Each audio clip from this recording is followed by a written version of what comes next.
Hello friends, welcome to Nagaveni ಆಚಾಸ್ recipes. ಚಪಾತಿ ಜೊತೆಗೆ ಅನ್ನ, ಬೇಳೆ ಸಾರು, ರಸಮ್ ಜೊತೆಗೆ ನಂಚ್ಕೊಳ್ಳೋದಕ್ಕೆ ಇವತ್ತೊಂದು ಸೂಪರ್ ಆ್ಯಂಡ್ ಈಸಿಯಾಗಿರುವಂಥ ಮೊಟ್ಟೆ ಪಲ್ಯ ಹೇಗೆ ಮಾಡೋದು ಅಂತ ನೋಡ್ಕೊಳ್ಳೋಣ.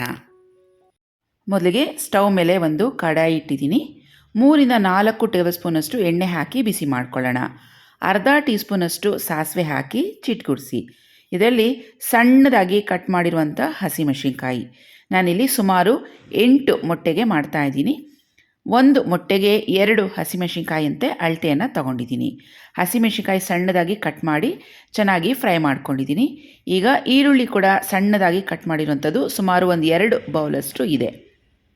ಮೊಟ್ಟೆ ಎಷ್ಟು ತೊಗೊತೀವೋ ಅಷ್ಟು ಸಮ ಪ್ರಮಾಣವಾಗಿ ಈರುಳ್ಳಿಯನ್ನು ತೊಗೊಬೋದು. 8 ಮೊಟ್ಟೆಗೆ 8 ಚಿಕ್ಕದು ಈರುಳ್ಳಿಯನ್ನು ಸಣ್ಣದಾಗಿ ಕಟ್ ಮಾಡಿ ಹಾಕ್ತಾಯಿದ್ದೀನಿ. ಈರುಳ್ಳಿ ಕಲರ್ ಚೇಂಜ್ ಆಗಿದೆ, ನೋಡ್ತಾ ಇರ್ಬೋದು. 2 ಟೇಬಲ್ ಸ್ಪೂನಷ್ಟು ಸಣ್ಣದಾಗಿ ಕಟ್ ಮಾಡಿರುವಂಥ ಕರಿಬೇವು ಸೇರಿಸ್ಕೊಳ್ಳೋಣ. ಇದೊಂದು 2 ನಿಮಿಷ ಫ್ರೈ ಮಾಡಿದ್ರೆ ಸಾಕು. ಈಗ ರುಚಿಗೆ ತಕ್ಕಷ್ಟು ಉಪ್ಪು. ಮೊಟ್ಟೆಗೆ ಯಾವಾಗಲೂ ಉಪ್ಪು ಸ್ವಲ್ಪ ಕಮ್ಮಿನೇ ಇದ್ದರೆ ಒಳ್ಳೆಯದು, ಏಕೆಂದರೆ ಉಪ್ಪಿನಂಶ ಮೊಟ್ಟೆಯಲ್ಲಿ ಸ್ವಲ್ಪ ಆಲ್ರೆಡಿ ಇರುತ್ತೆ. ಈಗ ಮೊಟ್ಟೆಗಳನ್ನು ಒಂದು ಬೌಲ್ಗೆ ಹಾಕಿ ಇಟ್ಕೊಂಡಿದ್ದೀನಿ. ಈರುಳ್ಳಿ ಜೊತೆಗೆ ಸೇರಿಸ್ಕೊಳ್ಳೋಣ. ಈ ರೀತಿ ಒಂದು ಬೌಲ್ಗೆ ಹಾಕ್ಕೊಂಡು ಆಮೇಲೆ ಒಗ್ಗರಣೆಗೆ ಹಾಕ್ಕೊಂಡ್ರೆ ಒಳ್ಳೆಯದು, ಏಕೆಂದರೆ ಕೆಲವೊಮ್ಮೆ ಮೊಟ್ಟೆಗಳು ಕೆಟ್ಟೋಗಿರುತ್ತೆ. ಸೊ ಚೆಕ್ ಮಾಡಿ ನಾವು ಹಾಕ್ಕೊಂಡ್ರೆ ತುಂಬಾ ಒಳ್ಳೆಯದು. ಈಗ ಈ ರೀತಿಯಾಗಿ ಈರುಳ್ಳಿ ಜೊತೆಗೆ ಮೊಟ್ಟೆ ಹಾಕಿದ್ಮೇಲೆ ನಿಧಾನಕ್ಕೆ ಇದನ್ನು ಮಿಕ್ಸ್ ಮಾಡ್ಕೋಬೇಕು.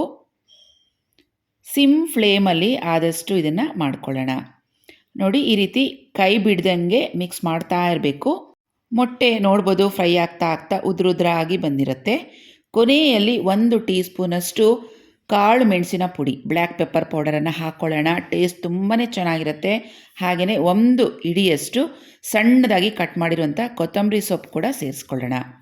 ಇದನ್ನೆಲ್ಲ ಒಂದ್ಸತಿ ಚೆನ್ನಾಗಿ ಮಿಕ್ಸ್ ಮಾಡಿಕೊಂಡು ಸ್ಟವನ್ನು ಆಫ್ ಮಾಡಿಕೊಂಡ್ರೆ ಸಿಂಪಲ್ ಆ್ಯಂಡ್ ಈಸಿಯಾಗಿರುವಂಥ ಹಾಗೆ ಟೇಸ್ಟಿಯಾಗಿರುವಂಥ ನಮ್ಮ ಎಗ್ ಬುರ್ಜಿ ರೆಡಿಯಾಗಿದೆ.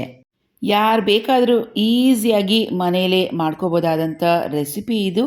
ಖಂಡಿತವಾಗಿಯೂ ಒಮ್ಮೆ ಟ್ರೈ ಮಾಡಿ ನೋಡಿ. ಟೇಸ್ಟ್ ಮಾತ್ರ ತುಂಬಾ ಚೆನ್ನಾಗಿದೆ. ಮರೀದಿರ ಪೆಪ್ಪರ್ ಪೌಡರ್ ಹಾಕ್ಕೊಳ್ಳಿ, ಟೇಸ್ಟ್ ಬೇರೆ ಲೆವೆಲಲ್ಲಿ ಇರುತ್ತೆ. ಸೊ ಚಪಾತಿ ಜೊತೆಗೆ, ಬೇಳೆ ಸಾರು ಅನ್ನ ಜೊತೆಗೆ, ರಸಮ್ ಅನ್ನ ಜೊತೆಗೆ ತುಂಬಾ ಒಳ್ಳೆ ಕಾಂಬಿನೇಷನ್ ಆಗಿರುವಂಥ ನಮ್ಮ ಎಗ್ ಬುರ್ಜಿ ರೆಡಿಯಾಗಿದೆ. ಸೊ ಈ ರೆಸಿಪಿ ನಿಮಗೆ ಇಷ್ಟ ಆಗಿದರೆ ನಮ್ಮ ವಿಡಿಯೋಗೊಂದು ಲೈಕ್ ಮಾಡಿ ನಿಮ್ಮ ಫ್ರೆಂಡ್ಸ್ ಜೊತೆಗೆ ಶೇರ್ ಮಾಡ್ಕೊಳ್ಳಿ. ಮತ್ತೆ ಭೇಟಿಯಾಗೋಣ ಇನ್ನೊಂದು ವಿಡಿಯೋದಲ್ಲಿ. ಅಲ್ಲಿವರೆಗೂ ಟೇಕ್ ಕೇರ್. ಬಾಯ್ ಫ್ರೆಂಡ್ಸ್, ನಮಸ್ತೆ.